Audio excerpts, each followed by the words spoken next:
Globalizing ASEAN. Now this second webinar series is going to discuss about the challenges and the opportunities for ASEAN SMEs to go global. To discuss this, we have put together a group of people, a group of speakers who have made it on a global stage. For our first speaker, all the way from Myanmar, is Mr. Adrian, CEO of Village Link. Our second speaker is Mr. Keng Yan Sham, and he have experience working abroad in Asia Pacific region. The third speaker, and a good friend of mine, is Mr. Nick Shazwan, who is the Managing Director for Ceria Tone. And to moderate, we have our Chief Technical Officer, Ms. Hasna Hashim. So get yourself registered, www.acasia.net, and get plugged in on the 27th of November 2020. I'll see you there.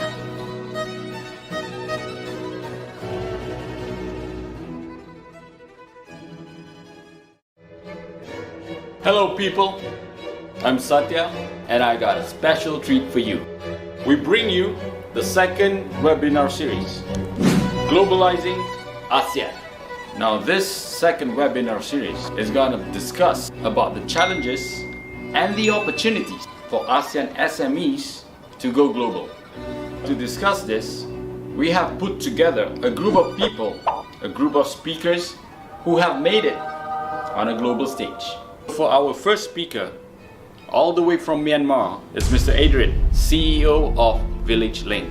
Our second speaker is Mr. Keng Yan Sham, and he have experience working abroad in Asia Pacific region.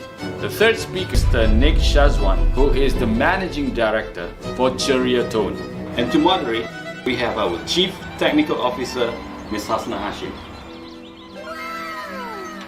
So get yourself registered, www.acasia.net, and get plugged in on the 27th of November 2020. I'll see you there.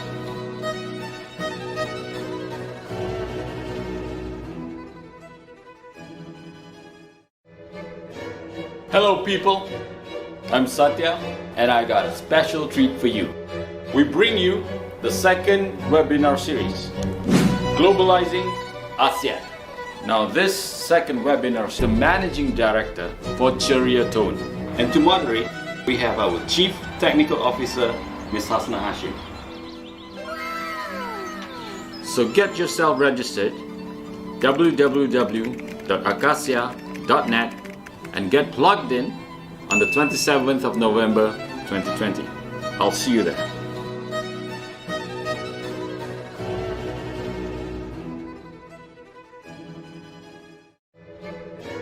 Hello people, I'm Satya and I got a special treat for you. We bring you the second webinar series, Globalizing ASEAN. Now this second webinar series is going to discuss about the challenges and the opportunities for ASEAN SMEs to go global.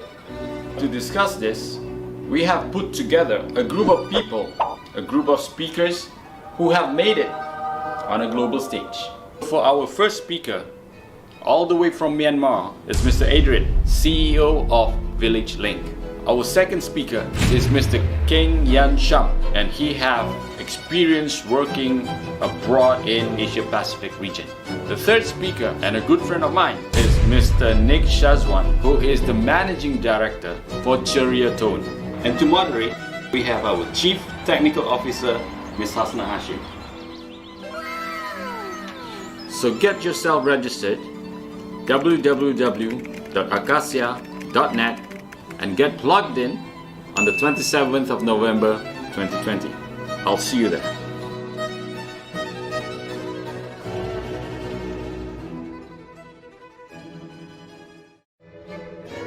Hello people, I'm Satya and I got a special treat for you.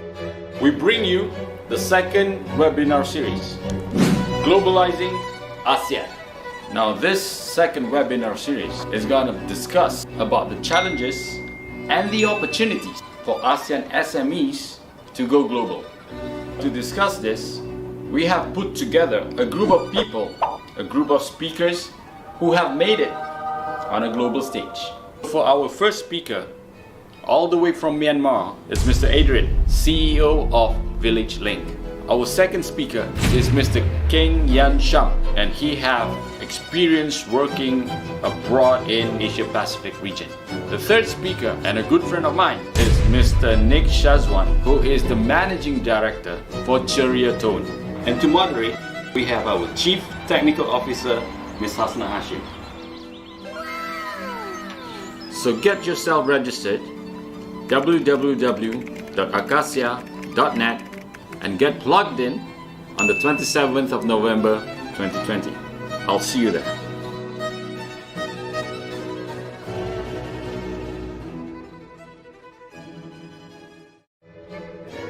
Hello people, I'm Satya and I got a special treat for you. We bring you the second webinar series, Globalizing ASEAN. Now this second webinar series is going to discuss about the challenges and the opportunities for ASEAN SMEs to go global. To discuss this, we have put together a group of people, a group of speakers who have made it on a global stage. For our first speaker, all the way from Myanmar, is Mr. Adrian, CEO of Village Link. Our second speaker is Mr. Keng Yan Sham, and he have experience working abroad in Asia Pacific region. The third speaker, and a good friend of mine, is Mr. Nick Shazwan, who is the Managing Director for Ceria Tone. And to moderate, we have our Chief Technical Officer, Ms. Hasna Hashim. So get yourself registered, www.acasia.net, and get plugged in on the 27th of November 2020. I'll see you there.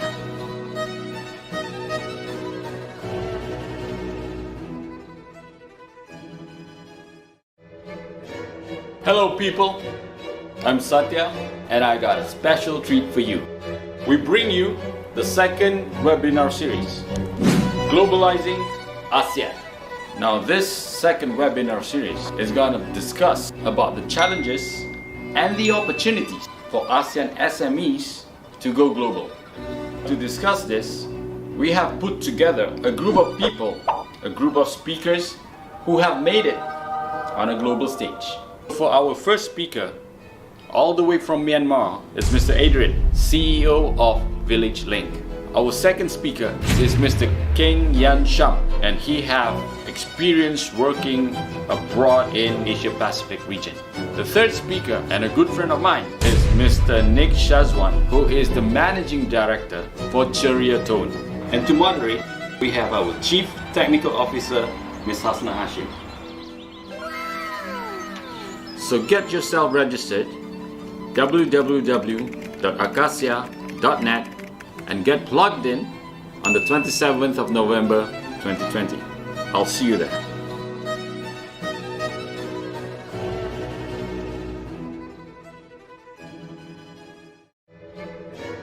Hello people, I'm Satya and I got a special treat for you. We bring you the second webinar series, Globalizing ASEAN. Now this second webinar series is going to discuss about the challenges and the opportunities for ASEAN SMEs to go global. To discuss this, we have put together a group of people, a group of speakers who have made it on a global stage. For our first speaker, all the way from Myanmar, is Mr. Adrian, CEO of Village Link.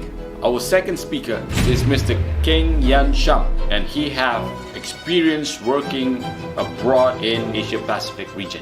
The third speaker, and a good friend of mine, is Mr. Nick Shazwan, who is the Managing Director for Ceria Tone. And to moderate, we have our Chief Technical Officer, Ms. Hasna Hashim. So get yourself registered, www.acasia.net, and get plugged in on the 27th of November 2020. I'll see you there.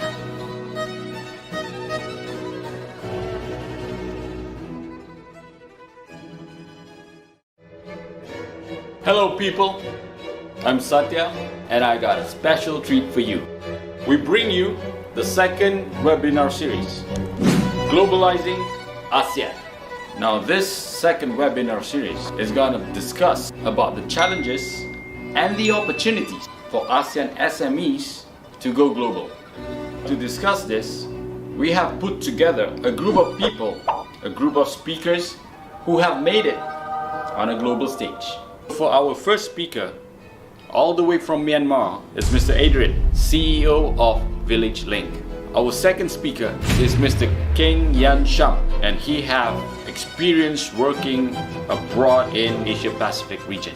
The third speaker, and a good friend of mine, is Mr. Nick Shazwan, who is the Managing Director for Ceria Tone. And to moderate, we have our Chief Technical Officer, Ms. Hasna Hashim. So get yourself registered, www.acasia.net, and get plugged in on the 27th of November 2020. I'll see you there.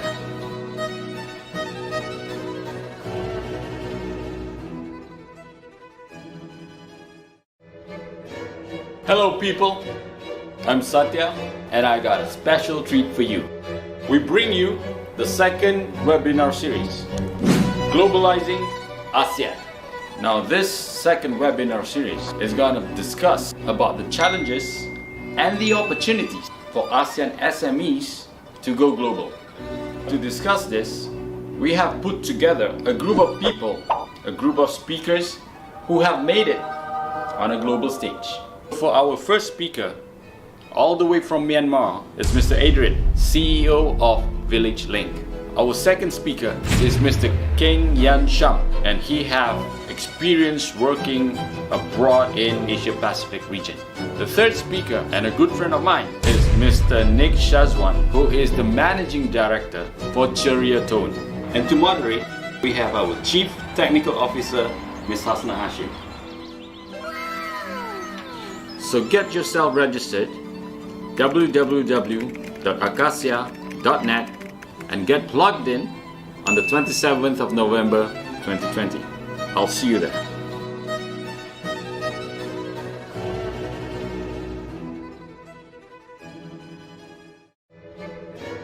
Hello people, I'm Satya and I got a special treat for you.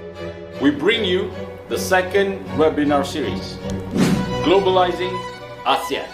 Now this second webinar series is going to discuss about the challenges and the opportunities for ASEAN SMEs to go global.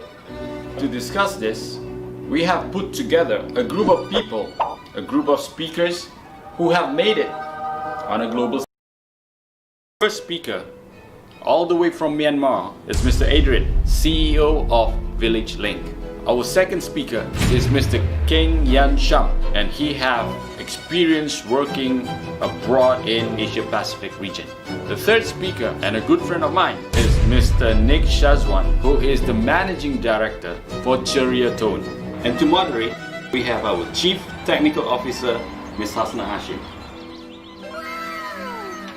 So get yourself registered, www.acasia.net, and get plugged in on the 27th of November 2020. I'll see you there.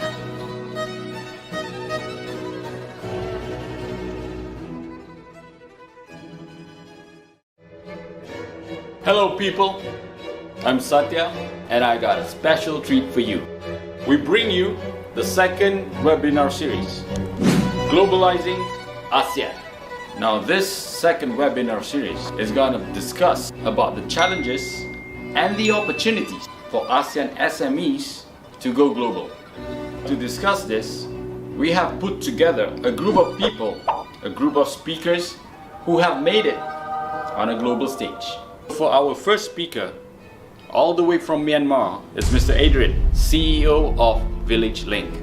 Our second speaker is Mr. Keng Yan Sham, and he have experience working abroad in Asia Pacific region.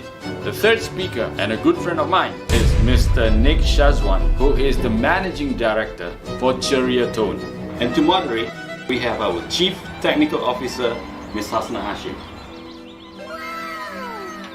So get yourself registered, www.acasia.net, and get plugged in on the 27th of November 2020. I'll see you there.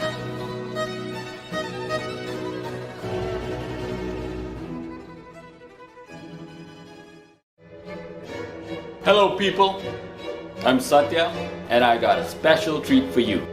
We bring you the second webinar series, Globalizing ASEAN. Now this second webinar series is going to discuss about the challenges and the opportunities for ASEAN SMEs to go global. To discuss this, we have put together a group of people, a group of speakers who have made it on a global stage. For our first speaker, all the way from Myanmar, is Mr. Adrian, CEO of Village Link. Our second speaker is Mr. Keng Yan Sham, and he have experience working abroad in Asia Pacific region.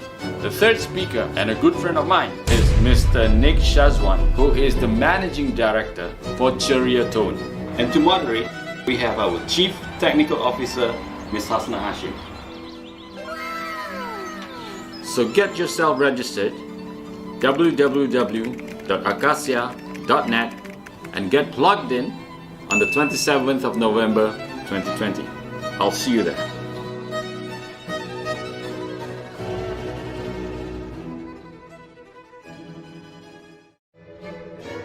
Hello people, I'm Satya and I got a special treat for you.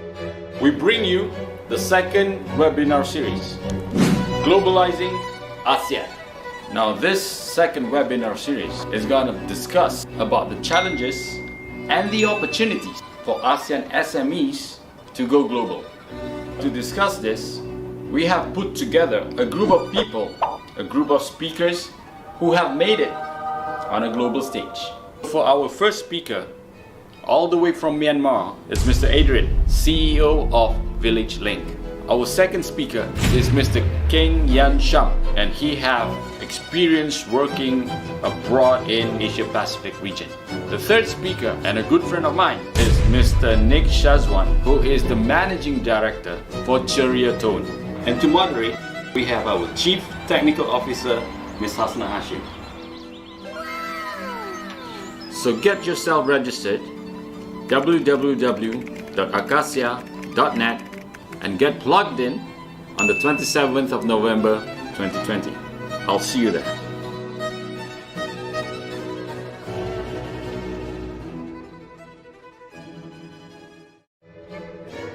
Hello people, I'm Satya and I got a special treat for you.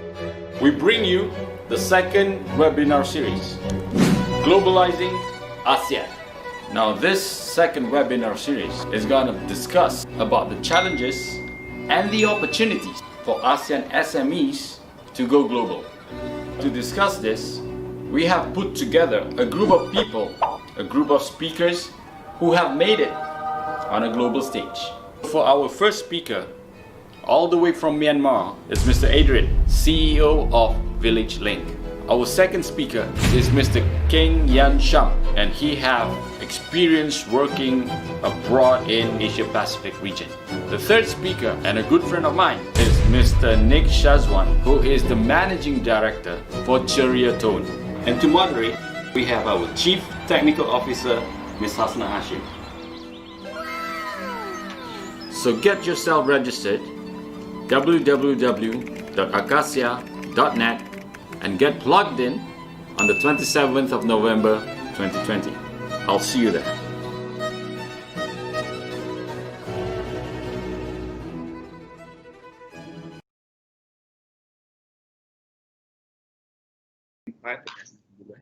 Four, three, two.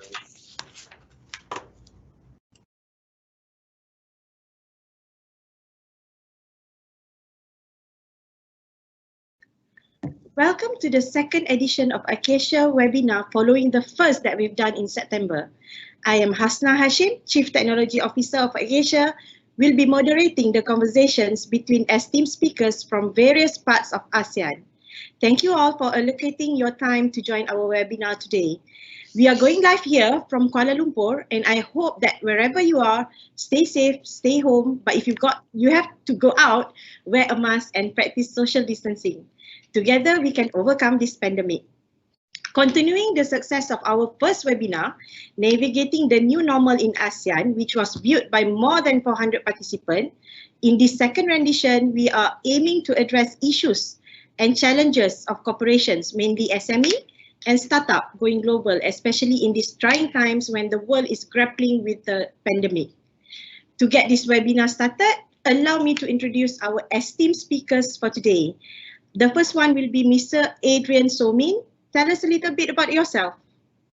Hi, everybody. First of all, thank you for the opportunity to be part of this webinar series. It is, my pleasure. So I'm Adrian. I'm the CEO of VillageLink, a small startup based in Myanmar. So basically, we work with digital services and technology to promote the farming productivity in the country. And I am so glad to be part of this panel here together with Sham and Nick. So looking forward to discussing with you guys. Okay, thank you, Adrian. So the second speaker we have here is Mr. Nik Shazwan Nik Azam. Let us hear something from you. Hi, thank you, Hasna, and thank you, ACASIA, for the opportunity. Hi, everyone. I'm Nik Shazwan Azam, Managing Director of Sheraton Amplifications in Berhad, based here in Kuala Lumpur, Malaysia. Sheraton manufactures guitar amplifiers, namely the higher-end segment of the guitar amplifiers. If you see one of the slide decks provided, I think there are some pictures of our amplifiers there. Or you can go to sheraton.com. You can see here some shameless plug there and check out some of our amps.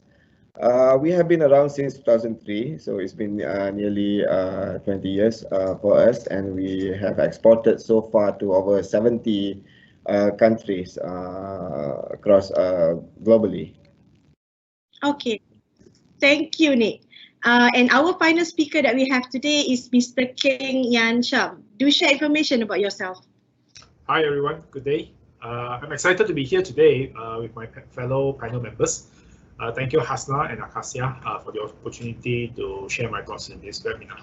I'm a professional engineer and a coach in the occupational health and safety and the environmental sustainability sphere. I've been in the industry working in chemicals, FMCG, construction, food and building services for about 2 decades and built a network of family across Asia Pacific. I'm still currently working in health and safety and is in the digital building sphere, supporting Asia Pacific and also serving various universities. So I look forward to hearing from you if you have questions. Back to you, Hasna. Thank you very much. So with shareholders across 7 countries, ACASIA is a unique ASEAN organization, and we'd like to use this platform as an opportunity to connect with the ASEAN audience, leveraging on each other's strength while helping with weaknesses. This series of webinars is also part of our 25-year anniversary initiative, celebrating our Silver Jubilee in 2020. ACASIA's 2021 aspiration is to set our footprint as ASEAN integrated digital solution provider. We want to become preferred enabler for ASEAN SME to expand globally. So this is why today we are choosing this topic as our discussion. So to all our viewers, if you have any question during this session, feel free to drop them in the Q&A box. If you are on Microsoft Teams, you can see the box on the right. All questions selected to be answered by our speakers are entitled to our limited edition gift as part of our 25 years of celebration in ACASIA.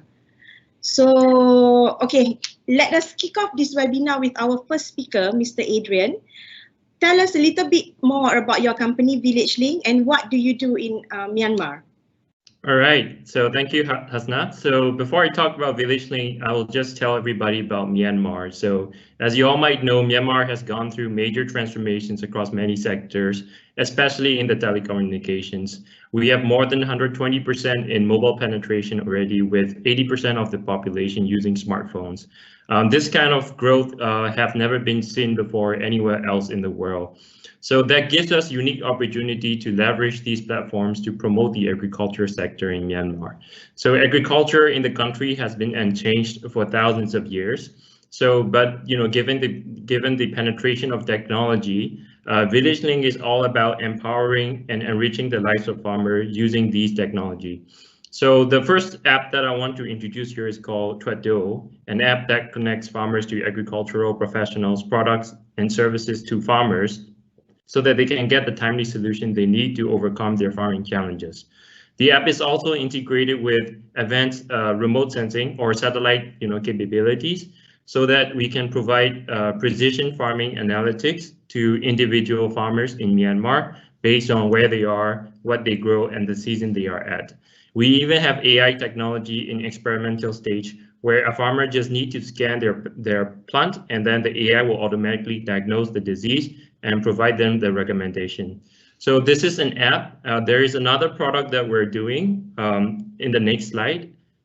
Yeah, so the Village Link satellite service is where we aggregate all the satellite data relating to agriculture. Businesses in Myanmar can subscribe to this platform to receive all the latest updated satellite information, like the weather analytics, crop monitoring, and land monitoring. So to give you an example, we can actually keep track of individual farms in Myanmar or different types of crops in Myanmar, measure their performance, and compare it against other farmers in the area. So with this technology, businesses can use it to improve their decision making, improve their operations, and streamline their operations and increase their productivity. So that's what we offer in Myanmar. We build digital services for farming communities and agriculture stakeholders. Thank you. Thank you, Adrian. That is very informative. And then I wanted to know, what were some of the challenges you faced as a startup, and how do you see the impact of the pandemic to your company? Okay, so as any tech startup experiences, I think the first one will be the user acquisition, of course. Convincing people to try out your app is always the biggest hurdle.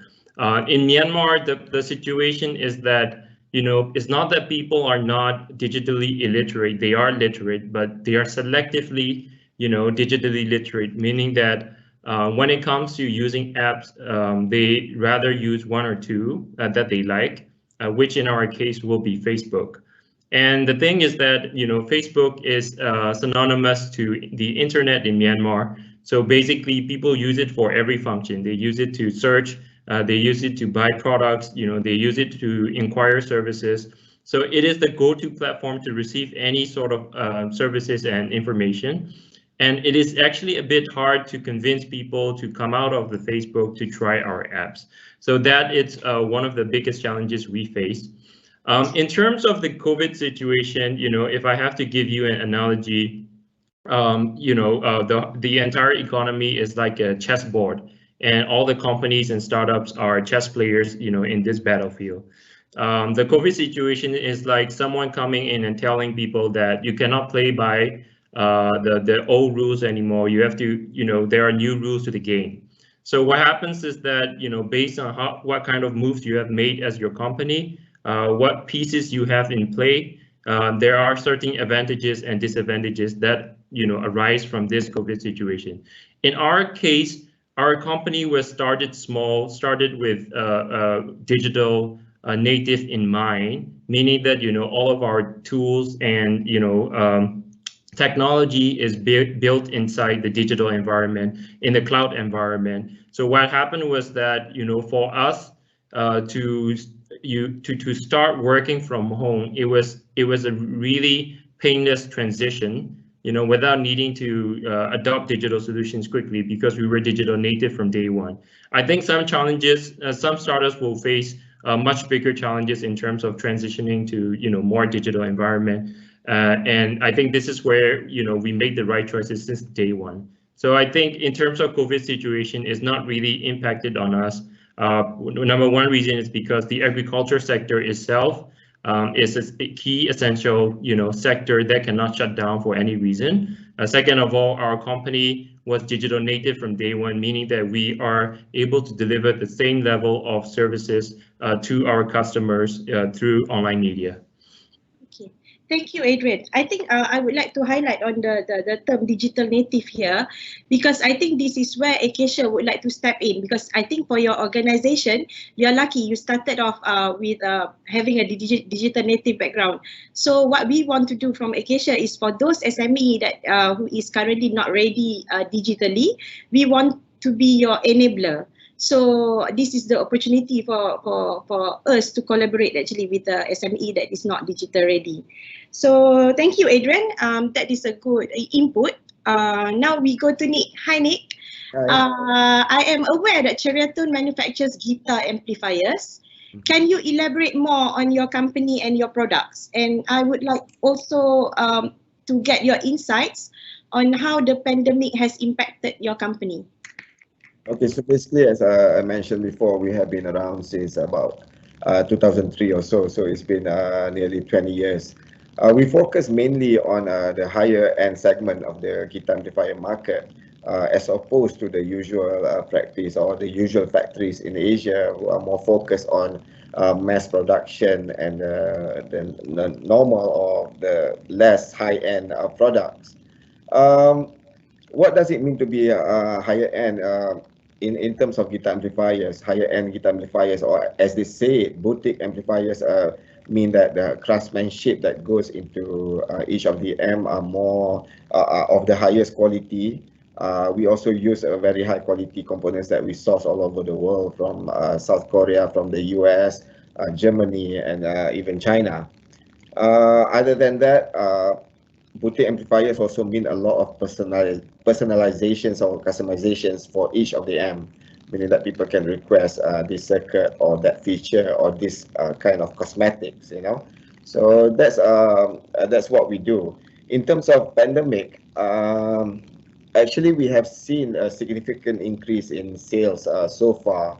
In fact, since March this year, I think we have seen about 40% increase in sales.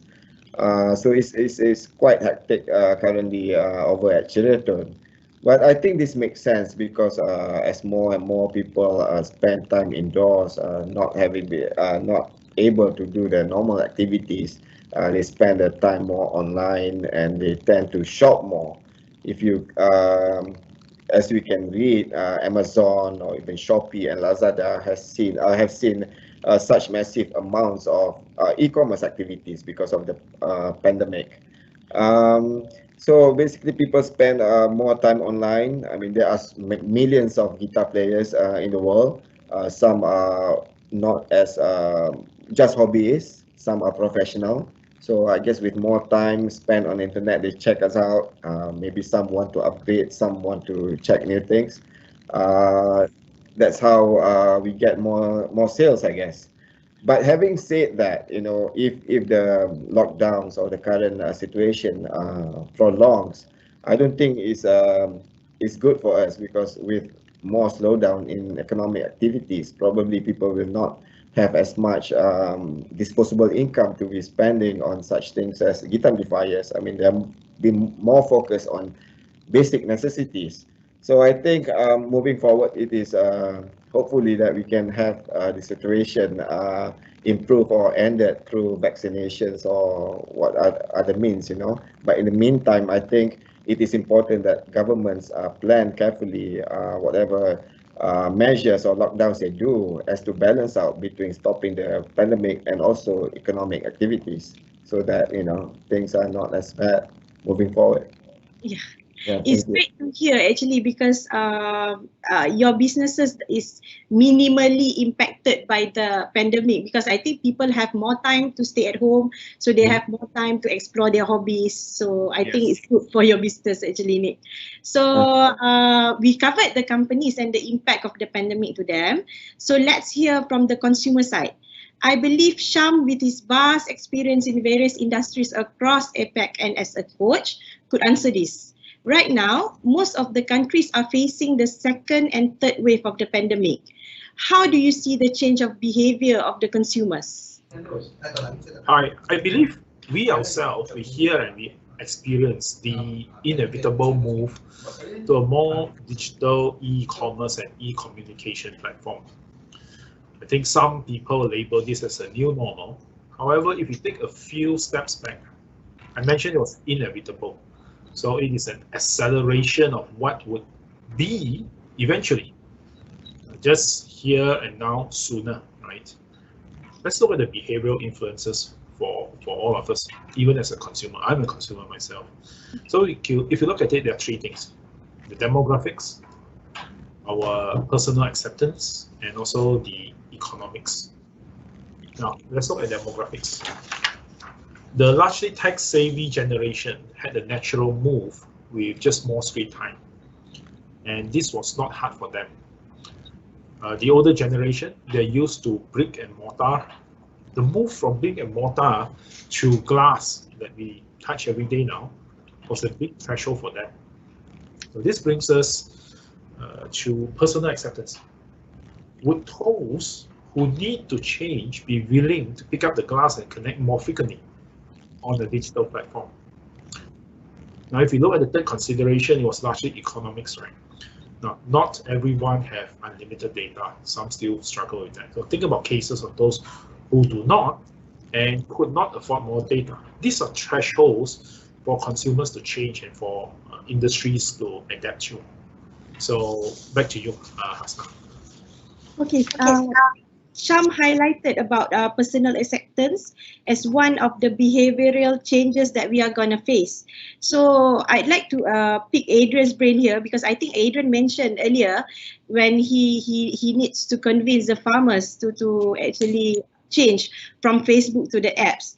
So I'm curious, how do you manage it? Adrian. That's a very good question and a very valid one. So of course, we have to start with where the customers are.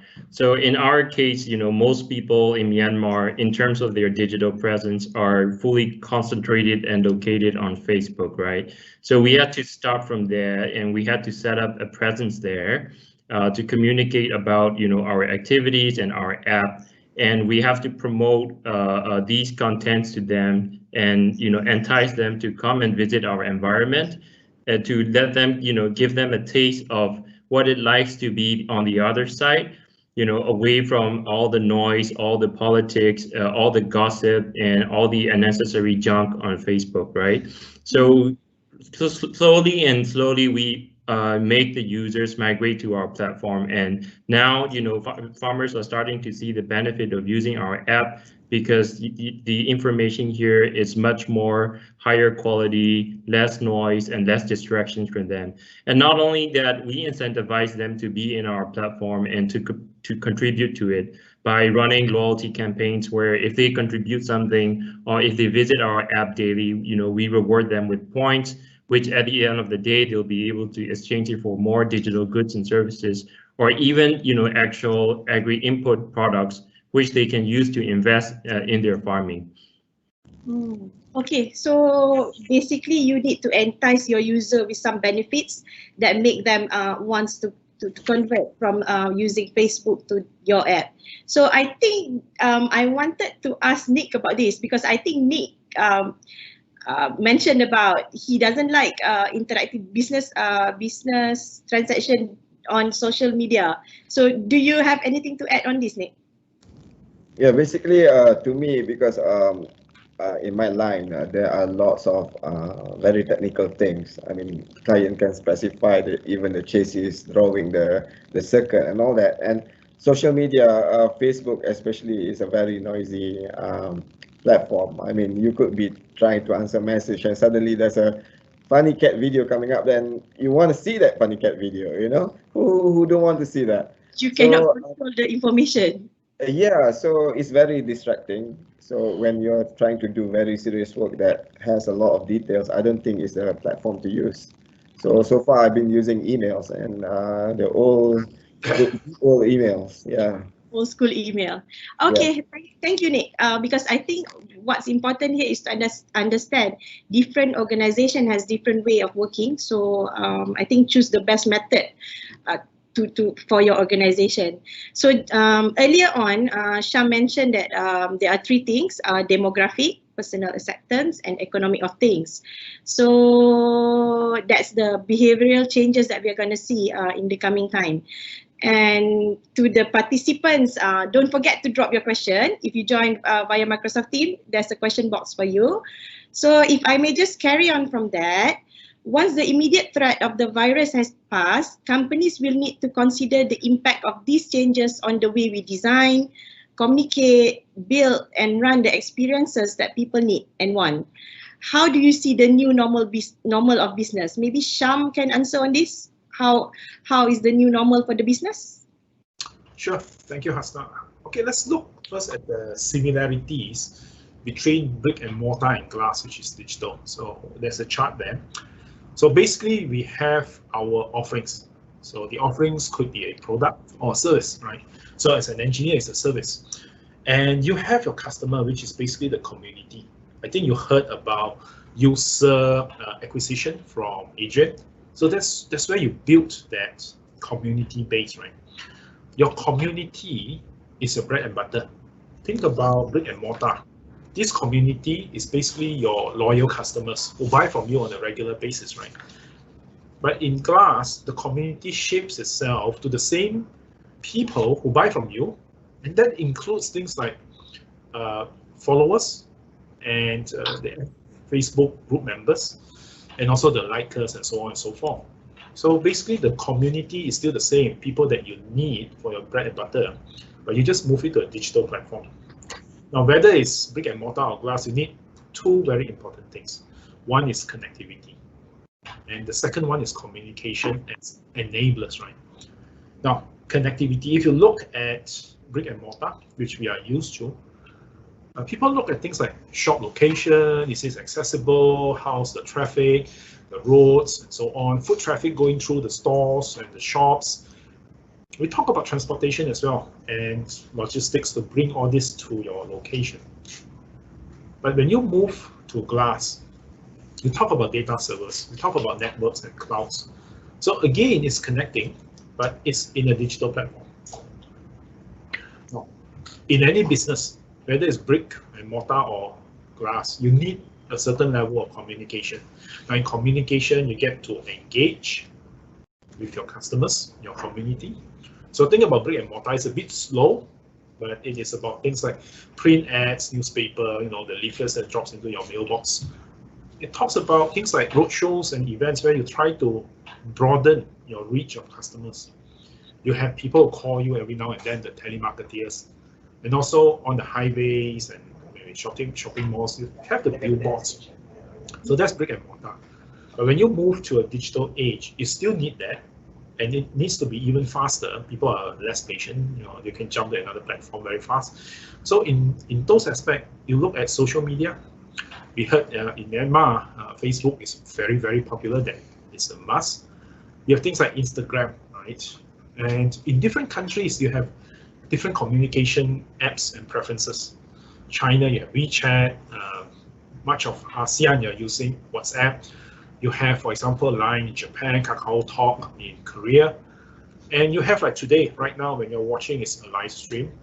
And also, when you communicate, sometimes you need 24 hours, and you might not have a person answering all the time. So you have chatbots, communication chatbots. And also, of course, there should be some human being behind that. So basically, if you look at it, there are a lot of similarities. It's just the digital platform is faster, it's more economical, and it reaches more hidden, latent customers that if you use brick and mortar, it takes years and years to build. But here, you can share, you can have influencers and so on to take it faster.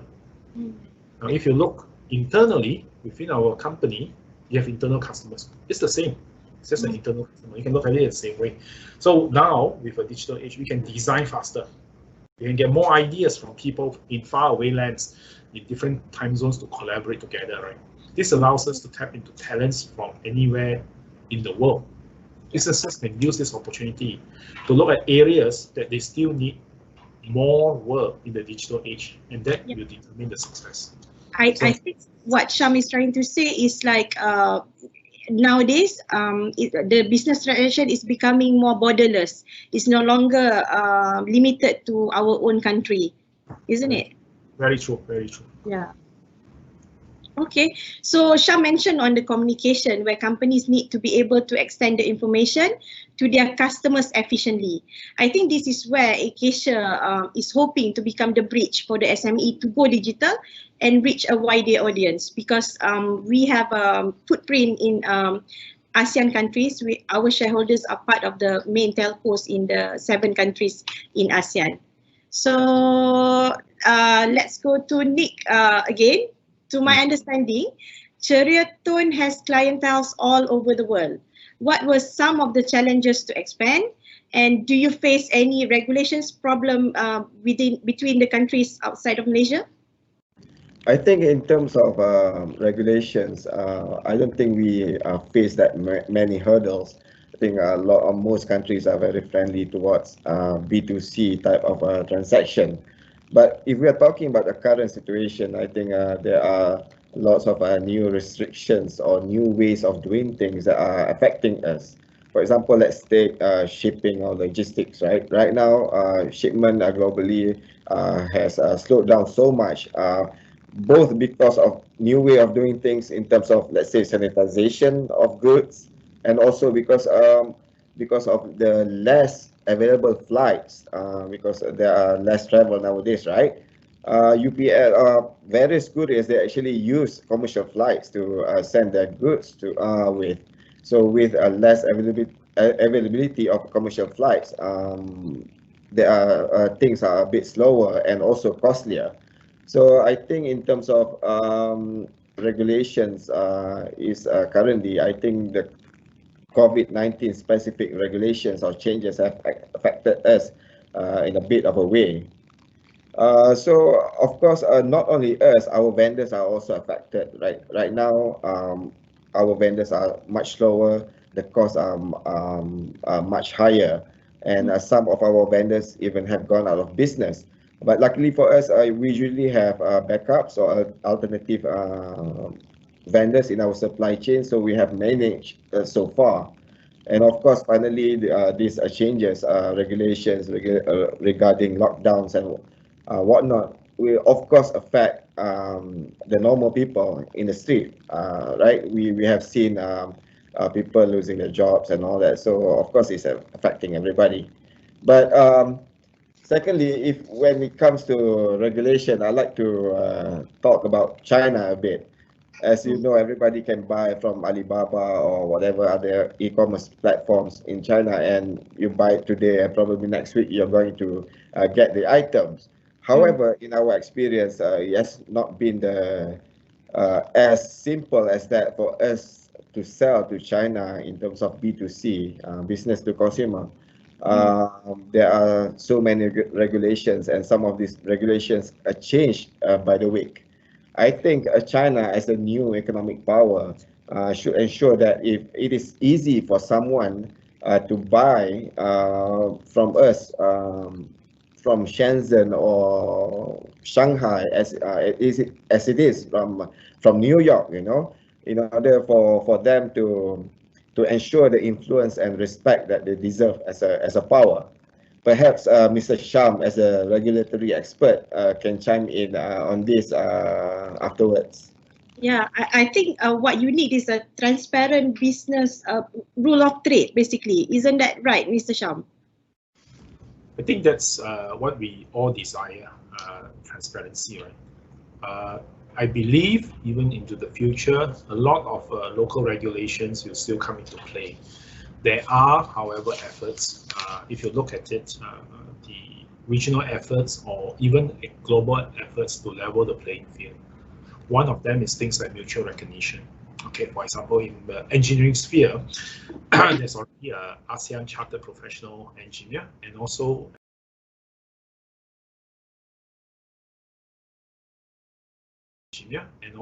at the bigger level of ASEAN, of APEC, you have the APEC Engineer and International Engineer Registers. So the world is working very hard to ensure that there is a level playing field. Now, a consideration, and this is a business opportunity, is to provide a solution to this global desire, i.e. the transparent trade. If there is a platform, a digital platform for common rules of e-commerce. Example, I think most people are looking at, and including Nick, is things like customs. If the requirements can be submitted with clear and consistent definitions, that will remove a lot of personal interpretation, and this will make it easier for trade to happen.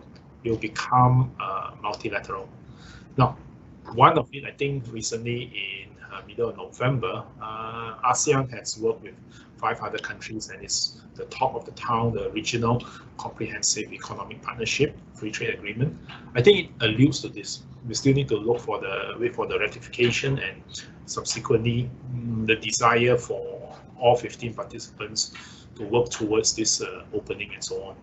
So I think the keyword, as you mentioned earlier, it is more transparency, and easier way to have trade happen between countries in a multilateral way. So that is where I see it. Back to you, Hasna. So basically what we did, I think generally when we are doing business, is to have a clear rules so that everybody, you know, can operate equally. We have equal opportunity to penetrate other market as well. Isn't that what you want, Nick? Yeah, in a way, I mean, to me, I'm looking at this in terms of the current situation, right? It's not just the big companies. I mean, a lot of the big companies can probably sustain themselves, but we have a lot of engineers or even pilots that are out of job. So it is very important for these people to be able to come up with something, business, if they want to, and be able to sell. And there's no other better way or better place to sell than the China, you know, the biggest economic power currently. So I'm probably talking as a small player, as a man on the street currently. So whether you want to say it's a transparency or whatnot, you know, as long as I get to sell and it's no problem, then that's fine by me. Okay, thank you, Nick. So we covered on the expansion of the businesses. But once you achieve that, how do you manage your customer and clients who are overseas? I think Mr. Adrian, perhaps you'd like to take this question? Sure. So, you know, customer expectations today are changing, you know, much faster compared to a few years back. So, you know, no matter where your customers are, I think geographic boundaries are no longer a hurdle in terms of managing customers anymore, because you have so many digital channels and media to manage customer expectations. The issue is that you know, customers have expectations that change too often and too quickly, and you know, the question is, how do we keep up to the customers' expectations? How do we, you know, respond to them as quickly as we can, and you know, how do we make them happy? So we do have we do have, you know, a customer overseas. Some of our customers are actually overseas that are providing us the project scope to you know, build something out for them from here and ship it to there. Typically, you know, in order to maintain good relation, the most important aspect would be communication.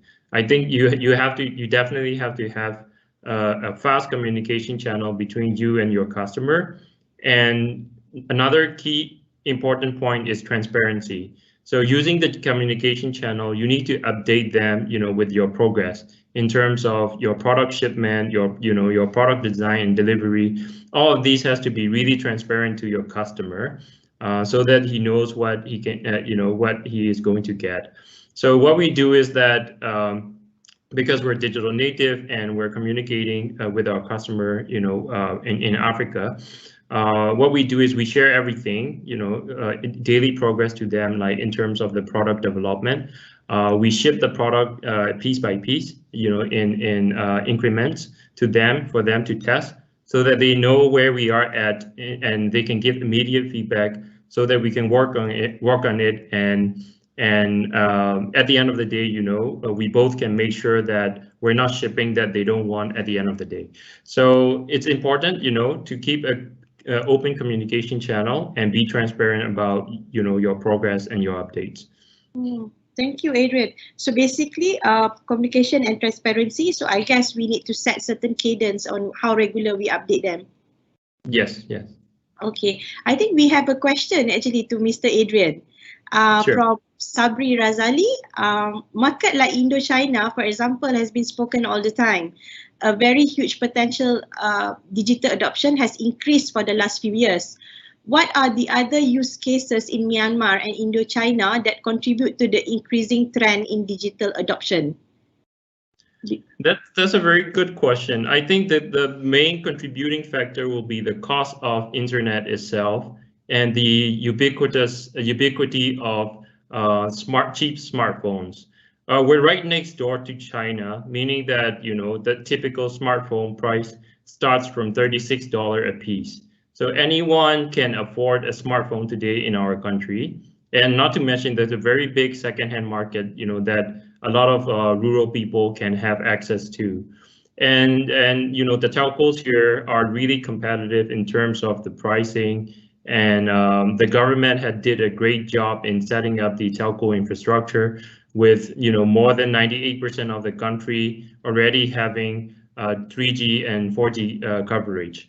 So it became the easier form of entertainment for anyone to consume, and it became the go-to channel for any company to promote their product. So naturally, everyone is becoming a digital native, and the barrier is much lower in Myanmar compared to other countries. Back in the days, in other countries, if you want to step into the digital world, you need substantial investment. The internet cost is much higher back then. You need a laptop, so it created a divide. But in Myanmar, that divide is not so much, because if you can buy a smartphone already, you already have some form of access to the internet. Okay, thank you, Adrian. So let's see.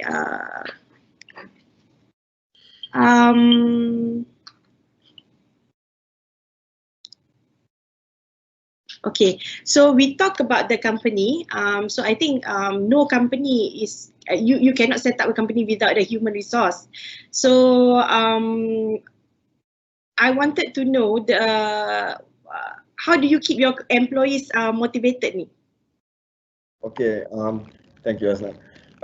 Before the pandemic, of course, we like other normal organizations, the usual things that we do with the staff is probably sports. We are big in football. A lot of our staff actually play football, so we were big on that, and we had family days and also the periodical dinners and whatnot. However, with the current situation, of course, those things are no longer possible for the time being. What I have found to be the most effective is still the old monetary rewards. So basically, I think one of the biggest things that we changed, and this happened like 5 years ago, is that to change the way we reward our staff with a production bonus. So basically, what we did was to label everything, all tasks involved in the manufacturing of guitar amplifiers, and award our staff accordingly with bonus points, which are payable by the end of each month. And by doing this, we have seen so much increase in productivity. I don't care if the bonus is like 2 or 3 times more than the basic salary. As long as they are productive, I am very happy. Yeah, so basically I would say it's monetary. So monetary, but basically because you are working on the production, so you need to quantify the number of the production and the bonus, right? So that your staff would know what they are working for, so they know they will be compensated very well. So, but there's a question actually from the audience. They were asking from Yati M actually, is it hard to implement the production bonus method? What is involved in implementing the calculation? Okay, that's a great question actually, because I mean, if you look at guitar amplifiers, the production it might look simple, but it's actually there's a lot of process that goes into it. And other than that, the processes that you do not see, like order taking or even the packing of the amplifier itself. So in the initial stage, we had to identify all these processes involved. We need to determine what are the complexity levels of each in order for us to assign the points and thus the monetary value of this task. So we even have a specific admin staff assigned for this who calculate all these bonuses each month. So the pain was pretty much only perhaps in the first few months of doing it because you had to actually, sit down and identify things. But of course, after that, things get easier, but still it's still a significant process that we undertake every month. But it's worth it. I think because I think initially you answer one of the challenge in expanding your business is production. So if you are able to motivate your team to produce more, it's always good for the business. Yep, exactly. All right. So I think since Nick is working on the production side, I wanted to know about Adrian. Since your company is a startup, how do you manage your team, especially during this pandemic where we cannot be in presence of the others in the office? So how do you manage to make sure that they still gel together, they don't work in isolation? So Adrian, please. Sure. So since we're a startup, we don't have that many employees. We only have 13 people, working together. Basically, what we do is that before COVID, of course, there are human interactions. When we, the moment we step into the office, we will greet each other and we will say to each other like what we'll be doing today, so everyone knows what's happening, and then based on that, we will be doing our work. But we don't have that anymore with COVID situation. So the key is that everyone needs to be updated about what each team member is doing. And in order to do that, what we do is every morning we do 15 minutes, a very short daily stand-up session. So each of us take time and just say what we will be doing for today, what sort of challenges we are expecting, and then we take turns and we complete it, so that not 2 or 3 people are not working on the same solution or working on the same problem. And if there's a person that needs assistance, then immediately whom to help, what to help. So we do that, and then at the end of the day, we do another 15 minutes of closing session. So here, we just share what happens in the day. So we share like, oh, today I was doing this and I came across this particular piece of code that I couldn't solve. And then the other programmer will be like, oh, I know how to solve it. So tomorrow, let's work with you so that we can solve it together. So we just do a recap of all the challenges we go through, and then we try to solve it together as a team. So that's what we do. And then on every Thursday, just to keep everyone motivated and just to keep everyone sane, we just get together virtually to share about any personal development topic, right? It's not relating to any of our work at all. It's just something that we want to share with everyone. So I think the most recent topic we discussed was about how to save money, So I was just telling them like saving money was important, because you have goals that you need to meet. And how can you, save your money to achieve your goals? So things like that actually, keep the employees excited, keep the employees motivated. Thank you, Adrian. I think it's interesting to have a session because I think what you did for every day, that is part of the business exercise. So, but you have a specific on Thursday where you can share anything. So I think it will be interesting so that the colleague can get to know each other better. I mean, outside the business. So it's very, Adrian. So Sham, as an industry advisor, I'm sure you have a lot to add on to this. Hasna, I think I agree that the vitamin M is very important, so the monetary aspect of it. So that keeps the economy moving, as well as being able to provide a livelihood for the family and to meet personal commitments, right? But in this new age, especially if you're going to go more digital, the human interaction is getting lesser because you're looking at the glass and the screen most of the time, right?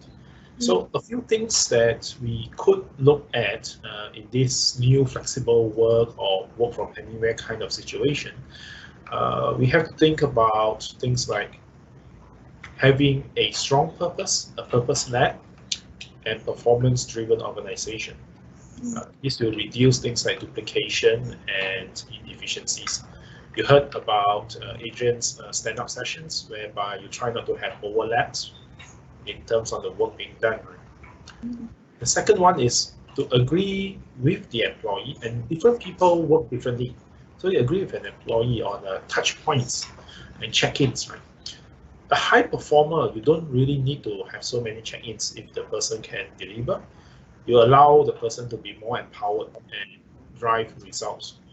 The check-ins are very similar to what Adrian mentioned earlier about the stand-up sessions. The third thing, I think I heard it a few times, it's trainings and skills. So in the change management process, it's not so easy just to move. For example, some people, when they started to use Microsoft Teams, it took a bit of time to get ourselves adjusted to that. So upskilling, reskilling, and all the other skillings that we are hearing from is required to ensure that employees are continually relevant. Right? So for example, in next Ceria tone, you need to have the employees who are fully trained in order to do the job. On Adrian, I loved their Thursday personal development. And this personal development will ensure that the employee do not just continue to give what they know, but they start to have something new to maybe understand how all this relates to their life. Right? The fourth thing is, very often we forget you need tools. So in Myanmar's case, you can have their cell phones and so on. So we need to have tools. Sometimes as we very quickly, especially in this pandemic, we say, okay, let's work from home or work from remote places, and then we have not enough VPN access, the laptop is not there. Sometimes even the connectivity and basic things like, do we have a place to sit properly and work, right? If it's going to be a longer term issue, we might find ourselves sitting on the floor or on the couch or sofa. I used to envy the photo where people sit on a sofa and with a laptop and doing that, right? After a while, it's like, it's not really practical, you know, my neck is painful, so it's not the best of ways. Right? Yeah. I think to ensure employees continue to be motivated, we sometimes need to give an assurance that the job is there, and that gives them a comfort that, okay, let's go for it, let's go for the purpose, let's go for the performance. And finally, I think the easiest way, and maybe we should do more of that, is the listening ear. A lot of people are grappling with change. It's not common and so fast that we move from brick and mortar to glass. So people grapple with the change. So a listening ear will be important. That's something that we hear in management called caring and supportive leadership. This is extremely important now. So back to you, Hasna. Okay, thanks, Sham. I think I would like to highlight on the listening. I think the rest, I think we are quite familiar. I think it's important to have ergonomic tools at home. So companies need to be able to support their employees on that. And then on the listening ears, I think it's a little bit of a challenge when we are facing this pandemic, because if you are in the office, if your staff have a problem, then you can immediately see them face to face and then start talking to them. But when it comes to now we are working at home, so we need to set a specific time to actually address whatever issues that they have. And then we are actually lacking in terms of body language. So even if they are telling us the story, we might not be able to understand fully. So I think these are the challenges, part of the challenges that we need to address when we are working in this pandemic area. We want our employees to be motivated, but these are the area that we need to think how we can overcome. So thanks, Sham, for the input. So I think I have another question actually for Adrian. It's on YouTube, our YouTube live. From Paul, do you find the venture capital fund is hard to acquire in Myanmar? So this is directed to Adrian. Yes. I mean, personally, I'm not raising funds from VC at the moment for Village Link because we have our own investors, backers. But other startups are facing a challenge in finding funding because particularly when VCs look at startups, they look at markets like Indonesia, Vietnam, Thailand, and Singapore, where a lot of these startups actually have achieved certain level of success already. In Myanmar, they consider the startups to be still risky. There are a few VCs that are investing in Myanmar, but only for proven technologies, only for innovations that have already been succeeded in somewhere else and being replicated in the country. Then they would invest in those kind of startups. Okay. Thank you, Adrian. So I guess we have a lot of participants from the startup because all of our question, even the next one is from startup as well. So I guess maybe Adrian can also answer this. What is the most important things for marketing in the startup? It depends. It depends on your market. It depends where your customers are or what product you are going to be serving. You don't want to be promoting your product in a platform that your potential users or your potential customers are not, residing. So, I mean, in our case, we had to start with Facebook because no choice. The entire population of Myanmar, are on Facebook. So we have to go there and find farmers, people who are interested in the field of agriculture, to target our ads to them, to onboard them into our platform. But we can only do so much. At one point we've reached a saturation. We can no longer, acquire more users from this platform. So what we have to do is we have to think of a more natural way and more effective way to onboard our customers. So what we do is we reach out to different villages. We approach the farmers. We do training sessions to them, and we show them the value of using digital services. And we slowly encourage them to start using it. And then what happens is that once there's a role model in a village, pretty much everyone will follow that role model, right? So if they see that person is using an app to improve or boost his productivity, then it's just a matter of time that all the members of that village will adopt that solution. So we reach out to these key stakeholders and seed this sort of concept in them to start using technology, and then they will naturally evangelize the peers in the area. Okay, Adrian. So maybe I would like to extend this question to Nick actually, because when Nick started in 2003, you were a startup once. So how did you, make your company so that other people discover your company?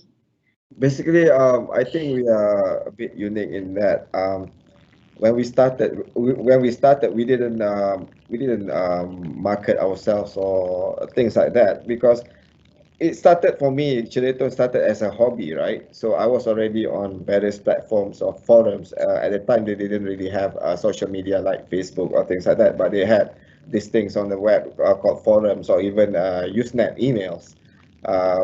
So I was already there. We basically like-minded individuals who are into amp building.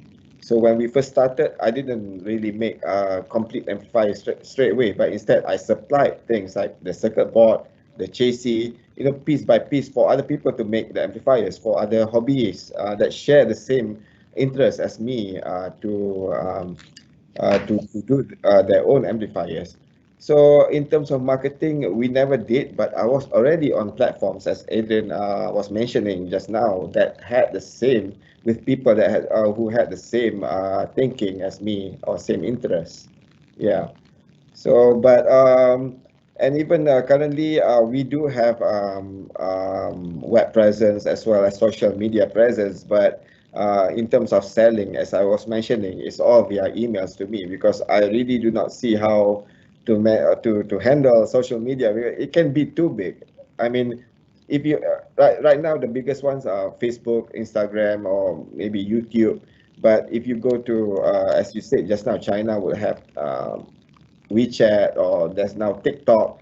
Some are very country specific, some are even generation or age specific. So this is very hard to maintain. And so far, I do not have an answer to that. So I tell my clients to just email me. So it's easier for you to manage and then make sure that you deliver whatever they want accordingly. Yes. My wish list is for the future, perhaps, that there'll be an app that integrates the communication, the messaging systems of all these various social media platforms into one, because otherwise each company will be spending, 10 people for each bigger platform of social media. So I don't think that is very feasible, Yeah. So it's a good idea actually. So for those startup that are looking into establishing an apps, maybe the idea from Nick can help you, compiling all the social media messenger into one apps.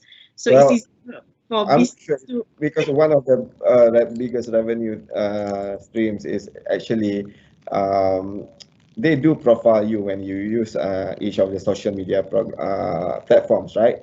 I mean, they can even probably look at your communications and all that in order to assess what your interests are to serve you the ad. So I'm not sure if the bigger social media platforms will actually be willing to open up their messaging systems for other party to be involved in. So that will continue to be a challenge, but we'll see what happens in the future. Yeah. Thank you, Nick, for the answer. So at this point of time, I think we have a very active participant.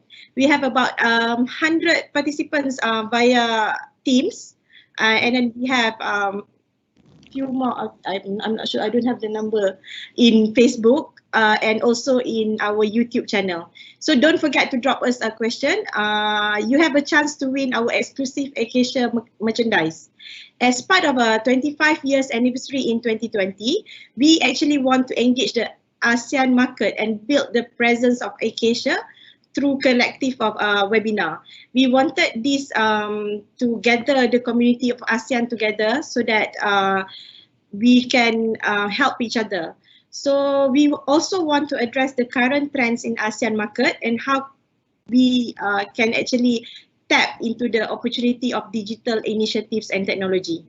So basically, we proceed. We have another question actually from Siti Madiha. Okay. She was saying digitization absolutely do good, but sometimes automation makes employees feel threatened that technology may replace their roles and they might end up losing job or become less important. How to deal with this? I think Adrian can answer this. Maybe do you? Is the farmers in Myanmar feel threatened by the technology that you bring in? Yeah, I think that's a very good question. I personally experienced this before, right? So with our satellite technology, what we can do is that we can scan all the crops in Myanmar instantly and tell you like how many acres of corn are there, how many acres of rice are there, right?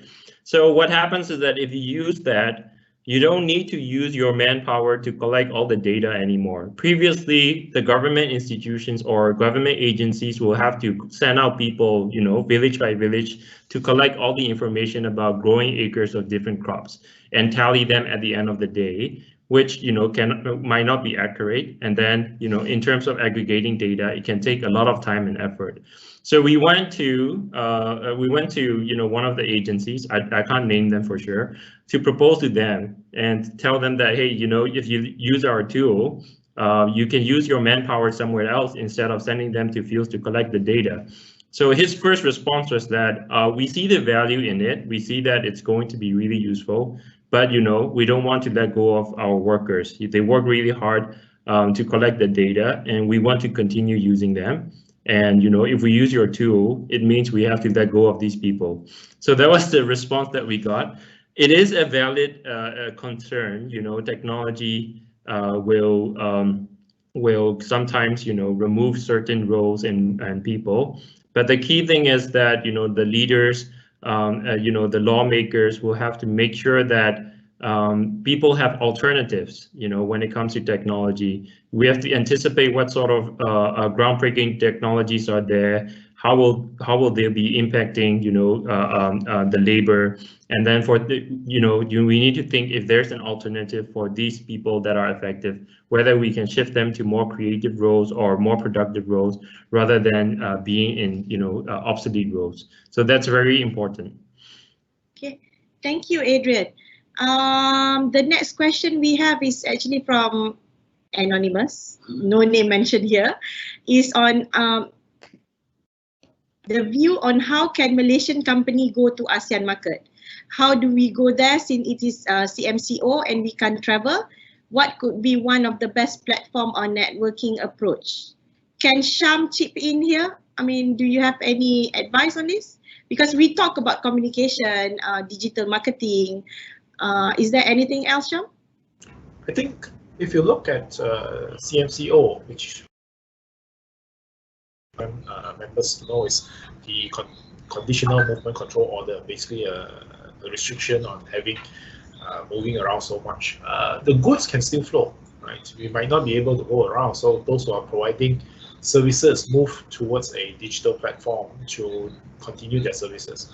But increasingly, if you need to have a platform, you start to see those who are doing trading, even manufacturing, they tap into existing platforms. So they go onto existing platforms and then they try to sell online and try to get the market there. Now, if you remember, there's still a connectivity issue, which is to bring the goods to the last mile. And that one, you have to use things like the courier companies and so on. So it's not impossible to continue business moving into ASEAN and so on. It is more difficult and it takes more time. So CMCO will not be here forever if the collaboration between all the public and the government continues on. So at some point in time, we should be able to go back to a certain semblance of normal. So right now, like those smaller time traders and those who sell in smaller shops, you see that they have already moved to digital platform and tap into whatever people have put on the e-commerce. So I will not put names, but I think some of you will be thinking about things like the 12/12 coming up and how people are marketing their own products there. And some of them are really large companies and they are adopting the same way. So that would be what I can share. Okay, thank you, Sham. The next question I have here is for Mr. Nick. Can you share how you assess your competition, your competitors? Okay, sure. Basically, we have to identify first because for us, we are doing a more higher end or the boutique guitar amplifier segment. So most of our competitors are actually in the US or in the UK or in Europe. We do not see our direct competitors as the big factories in China mass producing these amplifiers. So in terms of competitor assessment, I have to be honest that I don't do any assessment at all. I mean, you have to realize when you're in this industry where craftsmanship is of utmost importance, your output tends to be quite small. Like for us, we only produce about at most 150 to 150 amplifiers a month is probably the tops that we produce. And for the guitar pedals, probably 300 to 500 units a month. And with this amount, this is already taxing or maxing out our capabilities. So and yet the market is bigger than this. So far there's enough for everybody for us to even consider what our competitors do. So far what we do is that if I think I like something to release something, a new model, I concentrate on that and just do it and try to market it organically by having actual clients doing the clips or the tests online or even my own on my own YouTube channel. Yeah, so we don't spend much time on that actually at all. Thank you. There's another question for Nick actually, because your product is very specific to musicians. So there's a question for you. How do you attract non-musician to buy your product? Maybe like open the music class for beginners. Okay, I see. Again, this is also related to how we are on the higher end of the market, right?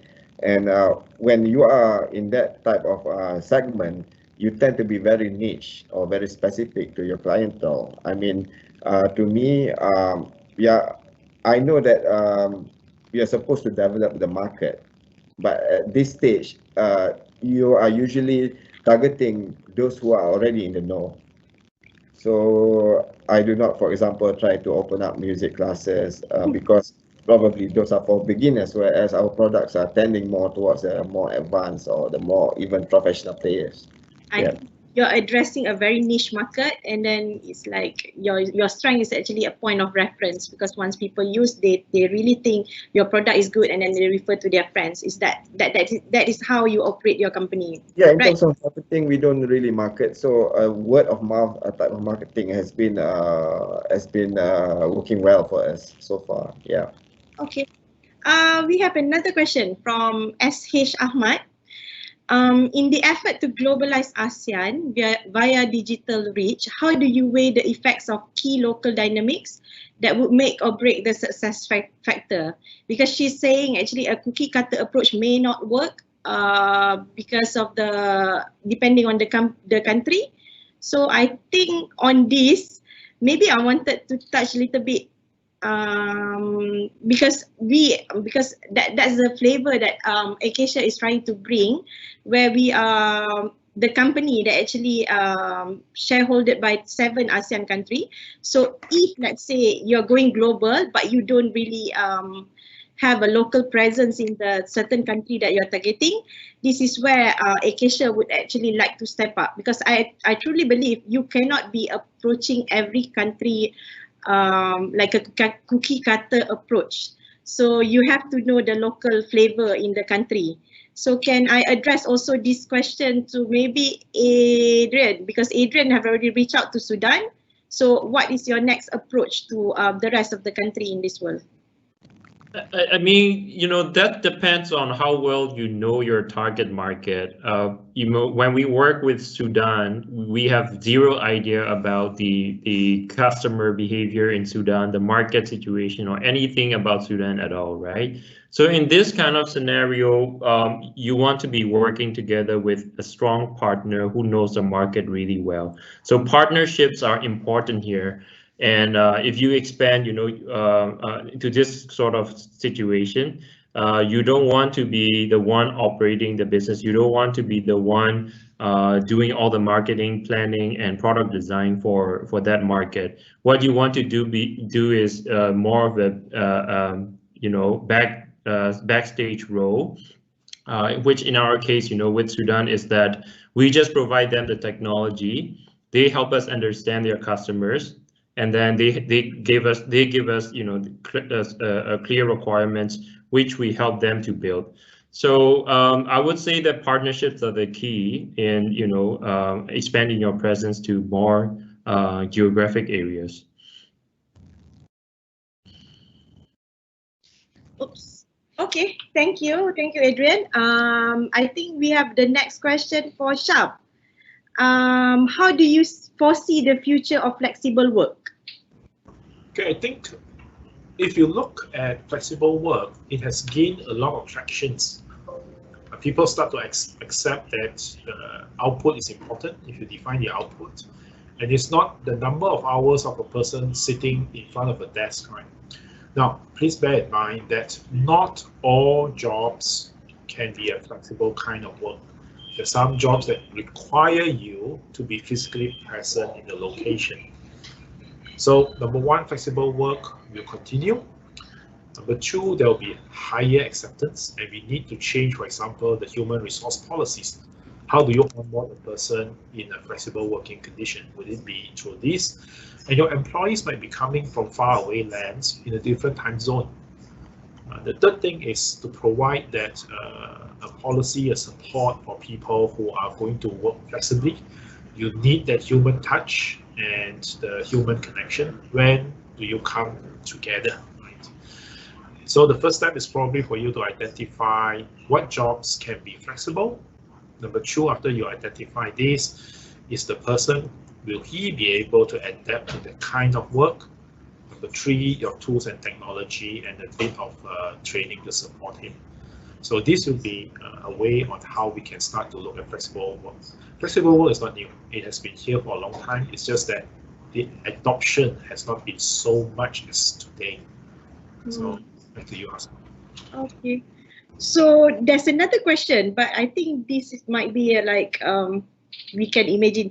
Do you see that one day office will still be required?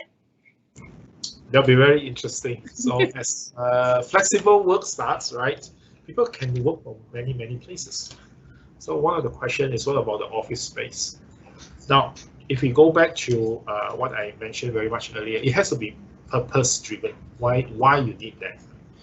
The office will be a space for people to come together, to collaborate, where they could not do so in a digital mode. So if you can do it digitally, it will be there, but the office will be a place for people to come and collaborate. It might be a place whereby you can connect with the customers and probably showcase some of the products or have a meaningful discussion and so on. So offices will still be there, but people tend to think about the office might change. What if the office moves to a flexible office? And so you have those who are providing co-working spaces. There will be a niche area. In fact, some large companies are working with co-working spaces providers to have an office, and the office changes. Employees might just come in with a pass or a subscription where X number of person can use these co-working spaces. So office has been redefined. Building spaces will still be there. We still need all these spaces, but we use it and we redesign the purpose. A long time ago, when I first came to the industry, I heard a very interesting speech by a developer. He said, we don't build buildings, we just build a space, and it's up to you to define what you want to do with the space. And so today, in an era of more lean and ensuring we use our resources well, we need to understand how the space is being used. So back to you, Hasna. Okay. Actually, there's another question also to Sham, because I think people are quite interested with this flexible working from home. So the question is, do you find the engineer profession will be lessened in the future since we go to the digital era? I think the profession, all these professions will be there. Now, think about the digital platform as a tool, right? So you're providing a skill, and your skill, your service, your expertise just move to another platform. So just to address some of the questions, for example, the fear of losing a job and so on, I think throughout history, jobs have changed and been redefined. We need to upskill ourselves. It's a lifelong learning. So I think today we have not heard about a stenographer or typist, because slowly those jobs will move. When we have our laptop, so the laptop is basically with us and we do a lot of things. So for the engineer provides an analytical way of designing something. Until the day where AI overtakes that, the engineer will continue to need to learn and use these tools. And I think the advantage is now we can sell the services to more people across the world. There's no more barrier, except some local registration issues or registration of engineers to practice. But basically, you're able to provide your thoughts, your processes, your ideas, and your analysis to a wider audience. So, okay, thanks, Sham. We have another question. What is your advice on the best way to tap into international market? Maybe Adrian can answer this. How did you reach out to Sudan and the rest? I think establishing a presence, pretty much everywhere, any opportunity available can be a good start. That's how I managed to get customers overseas, right? I attended seminars, I attended forums. If I get an opportunity like this, I will go up, I will come up and talk about, what we're doing in Myanmar. And that's how we've been getting attention from, international media, from our international clients. So I think, if you're a startup, make as much noise as possible, to get the attention of everybody. And also, I think LinkedIn is quite important because, keep updating your LinkedIn profile and you eventually find some people reaching out to you saying, hey, we like what you're doing in your country. Can you help us do it in our country? So that's how all the conversations just start, make noises. So make your presence known across social media and whatever options that you have. Okay, Yeah. Thank you, Adrian. The next question is actually for Nick. Do you have plan to expand production beyond the current capacity, Nick? Yeah, definitely. We do. In fact, since March, when we first had our lockdown, because of the increased sales, we have employed 6 new staff so far, and we are going to keep adding based on the demand. But the thing is, training is an issue because the nature of our business or the way we manufacture the amplifiers, a lot of training has got to be done, and most of the employees who build, who do the final assembly, they've been trained for at least a year or a year and a half before they qualify for that. So it's always been that. I mean, in order for us to increase capacity, we usually try to do it slowly, in order for us to be able to train and take up the increased demand. Okay. Another question is still for you. If any country is interested in distributing Cherry-tone products, how can? Okay, basically distribution is a thorny issue because we started by selling direct to the end users, meaning that it's a B2C type of e-commerce, right? And the thing is, if you are going to have especially exclusive distribution, we are going to want to see the numbers that you can assure us, So at the end of the day, the deal is, you get the exclusivity from us, and what can you provide us in terms of numbers? Okay.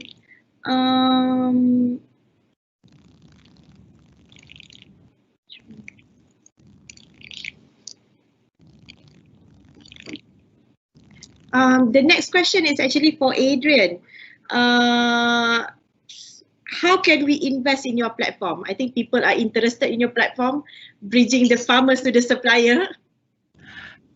So currently we're not doing any fundraising at the moment because we actually managed to raise a very big ticket back in 2017, which is enough to last us well into 2021. There are some additional fundraising that we do, but mostly, in close circles from our current investors. But going down the road, we do have intentions to invite external investors once we scale, our business, in Myanmar as well as to other countries. If we are going to expand our presence to other countries, definitely we'll be needing, additional investments. And when that time comes, you can, keep in touch with me through LinkedIn. You can contact me, drop an email, and I'll be happy to talk to you. There's another question for Adrian also. Are there any plans to expand further into ASEAN or any other countries? But I guess you reach out. So any further expansion? Yes, we do, but we don't have it planned in the horizon at the moment. We have aspirations. I wouldn't say plans at this moment. I would say aspirations to expand to other ASEAN countries. We want to nail the market here first. We want to make it, solidify our position in Myanmar before we take a next step into other regions. Okay, thank you. Hold on. There's another question from Zahariman. How hard it is to switch from brick and mortar to social media platform, and what are the key success factors? I think Sham spoke about brick and mortar earlier on. So can you advise us on this? Oh, thank you, Hasna. I think it's never easy. Just think on the basics of it. When you move to a digital platform, is your current customer on the same platform? What is their acceptance? So you have to cross the first threshold. If your customers are able to move to that platform as well, and I think more and more people are accepting that platform, you basically look at connectivity and your communication with your customer. Now, just think about selling. So if your customers are in the platform, then you're able to sell the platform. And the connectivity is, well, right now you have your laptops and your tablets and your cell phones, right? How do you want to connect with them? So it's not immediate that you can move over to a digital platform. You start to see, for example, many of the large companies, they took years to slowly build up that platform infrastructure. Now, if you're in a hurry and you need to have it fast, then you have to, for example, use another person's platform, right? You start to see, for example, the seller's platform. And I think one of the questions talk about eBay and so on. You have existing platform that you can tap into where there are already that community, and that is the value. But then again, whether your existing customers can move there. And so take that into consideration before moving straight into a digital platform.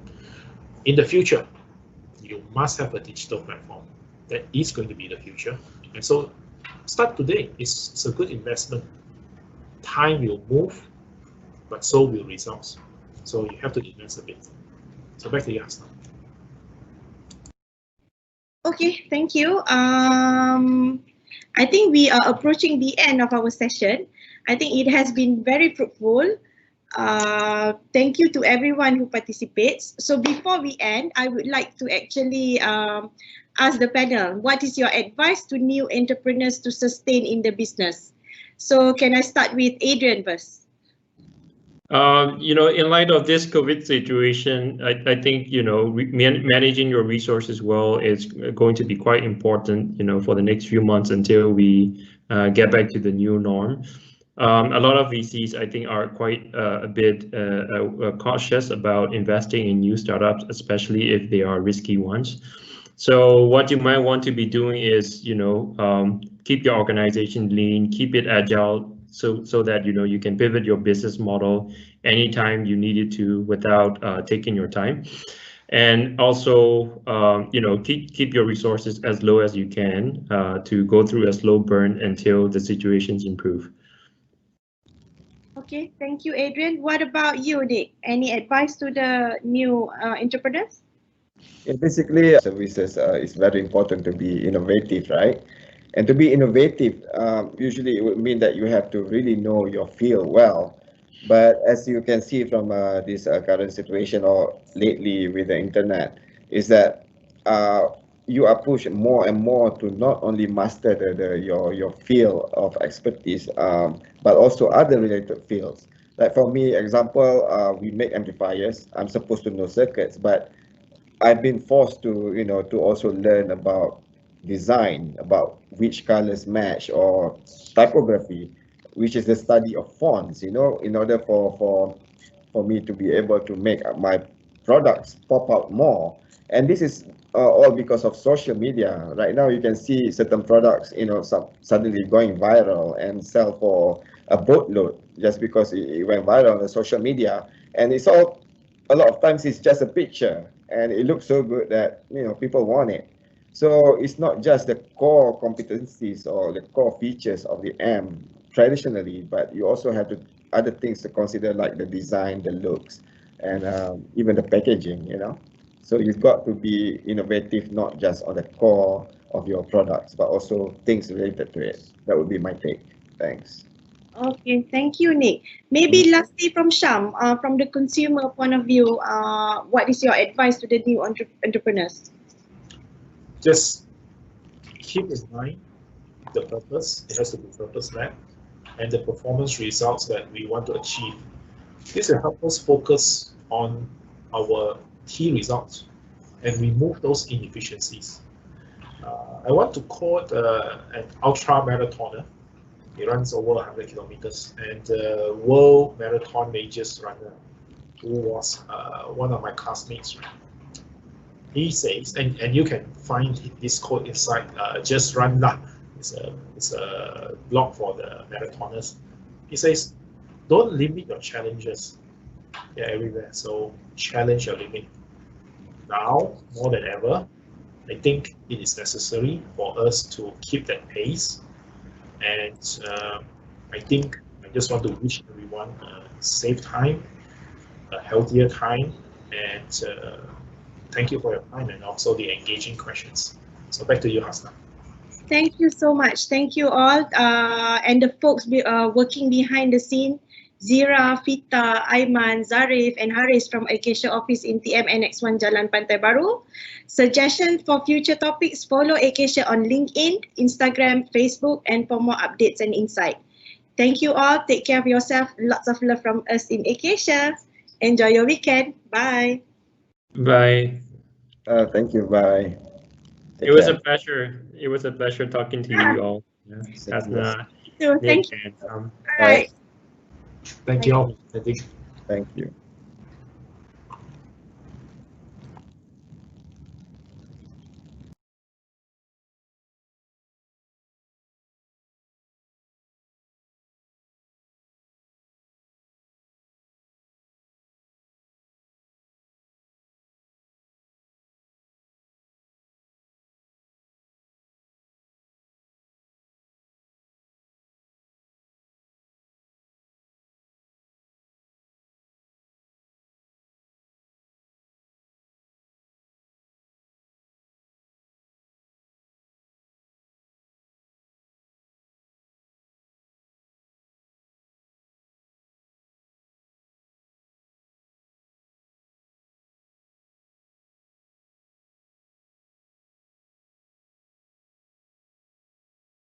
Discuss about the challenges and the opportunities for ASEAN SMEs to go global. To discuss this, we have put together a group of people, a group of speakers who have made it on a global stage. For our first speaker, all the way from Myanmar, is Mr. Adrian, CEO of Village Link. Our second speaker is Mr. Keng Yan Sham, and he have experience working abroad in Asia Pacific region. The third speaker, and a good friend of mine, is Mr. Nick Shazwan, who is the Managing Director for Ceria Tone. And to moderate, we have our Chief Technical Officer, Ms. Hasna Hashim. So get yourself registered, www.acasia.net, and get plugged in on the 27th of November 2020. I'll see you there.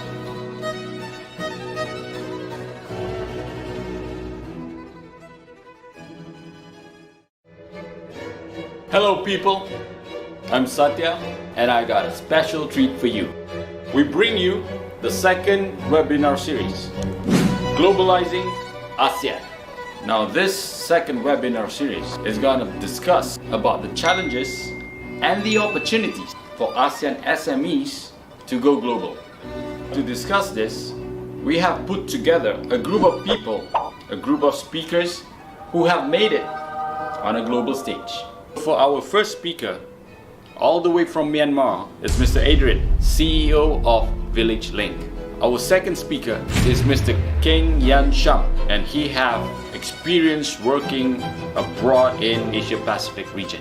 The third speaker, and a good friend of mine, is Mr. Nick Shazwan, who is the Managing Director for Ceria Tone. And to moderate, we have our Chief Technical Officer, Ms. Hasna Hashim. So get yourself registered, www.acasia.net, and get plugged in on the 27th of November 2020. I'll see you there.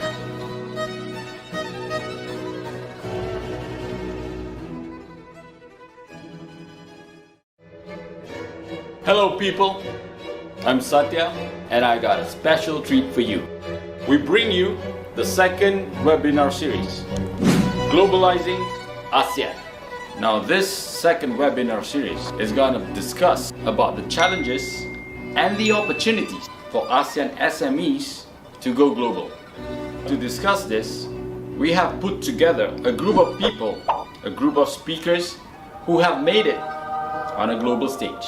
For our first speaker, all the way from Myanmar, is Mr. Adrian, CEO of Village Link.